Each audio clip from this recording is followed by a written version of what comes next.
Their ratings have plummeted, their credibility is in the gutter, and the only thing they seem to be consistent at anymore is pushing absolute nonsense, like what we saw after the Fever blew out the Aces without Clark on the floor. You'd think they'd be celebrating the team. Instead, they went full insane asylum mode. But before we get into that media disaster, let's talk about Caitlin's injury, because this update is just as concerning. Stephanie White spoke recently about Clark's groin injury, and here's what she had to say. She's not a fan of minutes restrictions, and if there's going to be one, maybe we'll hold her out another game.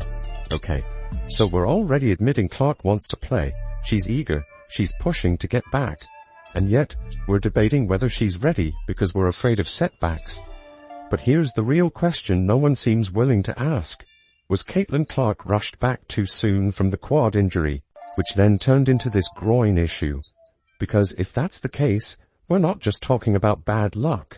We're talking about mismanagement, pure and simple. A player of her caliber, carrying a team, a league, and a media empire, should never be put in this position. And yes, she's been shooting in practice. She hit 3 threes in a row like it was nothing. She looks locked in. But whether she plays the next game or not, the priority is now long-term health. Look at this upcoming stretch. The Valkyries on July 9th, then the Dream, then the Wings, then back-to-back games with the Liberty, all leading into the All-Star break. That's a war zone. You need your best weapon on the floor. So why is ESPN acting like the Fever are better without her? That brings us to the real insanity of the situation. This is the Valkyries game. Some call it the Valkyries revenge game. It's an 11 a.m. game on Wednesday, the July 9th, but that just gives you an idea. If she doesn't play tomorrow, it gives her 4 full additional days of rest. Before the next game and before this gauntlet. They really need her for this gauntlet. Valkyries. 2 days later, Dream. 2 days later, Wings. 2 days later, Fever. Back to back with a Liberty game. Right there. Enter Carolyn Peck, the latest ESPN mouthpiece to offer one of the most laughable takes of the year. Indiana is even more dangerous when Caitlin Clark doesn't play. Excuse me? Let's translate that into real terms. You just said that the team is more dangerous without their leading scorer, their primary playmaker, the face of the WNBA, and the single biggest reason fans even tune in to Fever games. So let's ask the only question that matters. Are you out of your mind? You don't get to say things like that with a straight face unless you've decided facts no longer matter, and that's exactly what ESPN has done. Peck says Clark is ball dominant, that the ball is in her hands too much. So, what? That's a bad thing now? Last time I checked, Clark leads the league in assists. She creates more offense than anyone. She draws defenders 30 feet out and frees up everyone else on the floor, including Aaliyah Boston, who thrives because of the spacing Clark provides. But sure, the Fever are more dangerous without her. Circus clown, known as Carolyn Peck. Now she's a known Caitlin over at ESPN, the Marxist ESPN of China, as we've been calling them on Black and White Sports for 5 years now, as we've been destroying ESPN, calling them out for their BS. It's one of the very reasons why between this channel and the big channel, we have nearly 500,000 subscribers, because people can't stand the fact that they don't get truth out of ESPN anymore, and they don't get agenda out of ESPN anymore. And make no mistake, Caitlin Clark, in hating on her at ESPN, is part of an agenda. Let's not get confused. Yes, the Fever beat the Lynx by 25 and the Aces by 27 without Clark. Good for them. But 2 games doesn't erase the entire body of work she's put together this season. Clark has been the heartbeat of the offense. She runs the show. She sets the tone. And when she's off the floor, ball movement slows. Guards start playing hero ball. Boston gets iced out. Spacing disappears. And yet somehow, ESPN turns that into an offensive improvement. So let's ask, Since when is disorganized chaos more dangerous than generational brilliance? So she's getting ready to come back. They're gonna reevaluate. I have been of the belief that she is coming back, not tomorrow, but for this game right here. ESPN also had the nerve to call Kelsey Mitchell a point guard. Really? That tells you everything you need to know. Kelsey is a great scorer, but she is not a facilitator. That's Clark's job. That's why she's the engine.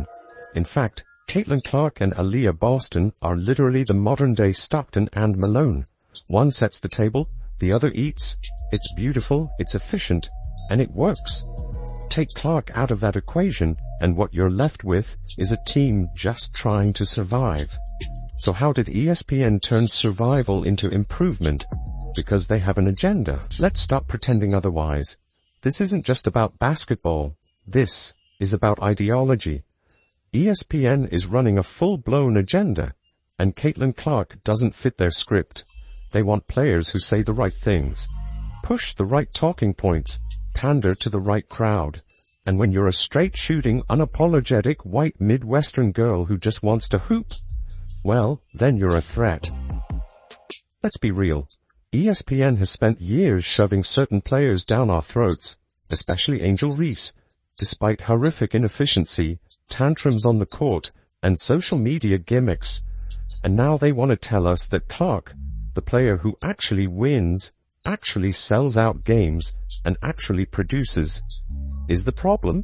Number. We're not doing that. ESPN is all about agenda, and I'm going to tell you why. It's the very same network that I have set back, listen to them ramrod how great Angel Reese is down people's throats, while the power forward shoots 29% from the field. And they tried to tell us, it's Caitlin and Angel for the WNBA Rookie of the Year. Angel got destroyed. Caitlin Clark won that in a landslide. It wasn't close, and it was never close. The network lies to the people that watch it, and so many people have figured I don't watch ESPN.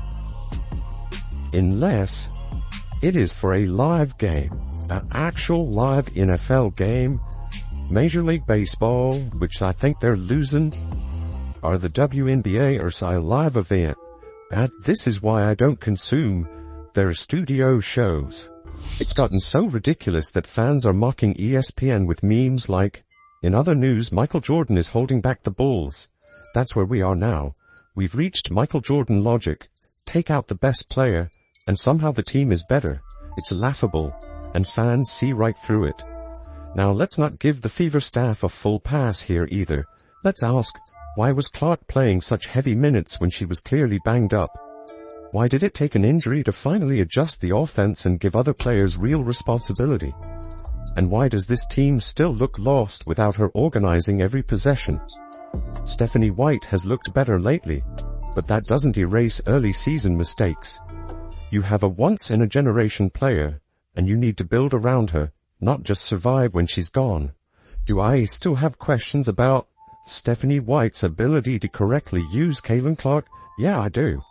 Until that's proven, I'm still going to give a side eye towards Stephanie White.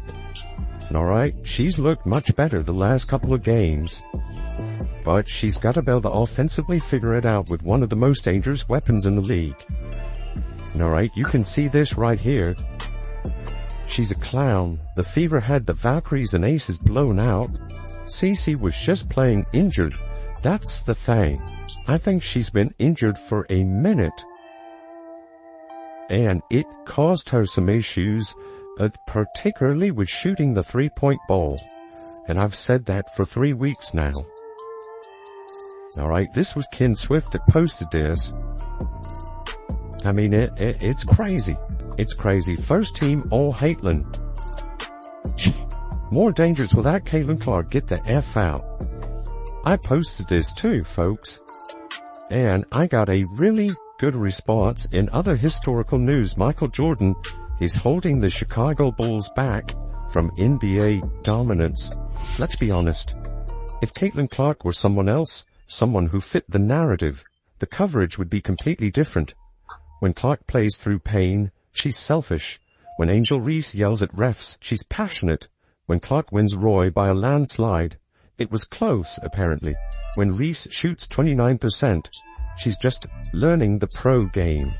So again, we ask, why is there one standard for Clark and another for everyone else? And worse, why is ESPN okay with that? And again, you look at this roster, they can survive with okay. They've shown they can survive, but we ought to look and make some predictions when we think Caitlin Clark is going to come back. And again, this is from Tony East. It's an hour and a half ago. Because here's the real twist. Caitlin Clark is coming back. Probably soon. And when she does, what will ESPN say then? What happens when she drops 30? What happens when she sets another WNBA record? What happens when the Fever look even more dangerous with her running the floor? Will they admit they were wrong? Will they apologize for the propaganda? Of course not. They'll just move the goalposts again. That's what they do. At this point, it's not just about Clark. It's about the entire league. The WNBA is sitting at a crossroads, and it has to make a choice.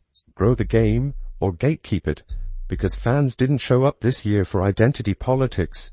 They didn't show up to be lectured. They showed up to watch Caitlin Clark play basketball. Period. So here's our final question. Are you going to build around the biggest star you've had in decades? Or are you going to keep pretending she's the problem until she walks away and takes the entire fan base with her? This is going to be a tough scenario for the Fever to navigate. It really is, and the longer she stays out, the harder it becomes to integrate Caitlin Clark back in the team. And look, I still don't think there's going to be any issue with integrating Caitlin Clark. She's Caitlin Clark. I don't think there's going to be an issue with it. I think she's going to be fine. I think at the end of the day, the Fever are going to be absolutely fine. ESPN can run whatever narrative they want. They can call Clark ball dominant. They can pretend the Fever play better without her. They can praise every other player while ignoring the reason those players are even in the spotlight to begin with. But you can't cancel what the fans know is real. Clark is the engine. She is the draw. She is the moment.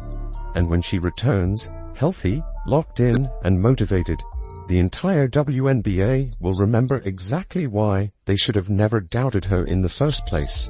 So to ESPN, to the haters, to the narrative pushers and the agenda merchants, we see you. And we're not buying it. I'm ready when you are. And that's going to do it for today's show. If you've stuck with us this far, thank you. Seriously. Your time, your attention, and your voice matter more than ever in a sports world that seems more interested in pushing narratives than telling the truth. We appreciate every single one of you tuning in, commenting, and standing up for real athletes, real fans, and real accountability. Don't forget to like, subscribe, and turn on notifications so you never miss another episode. We've got a lot more coming, and you better believe we're just getting started.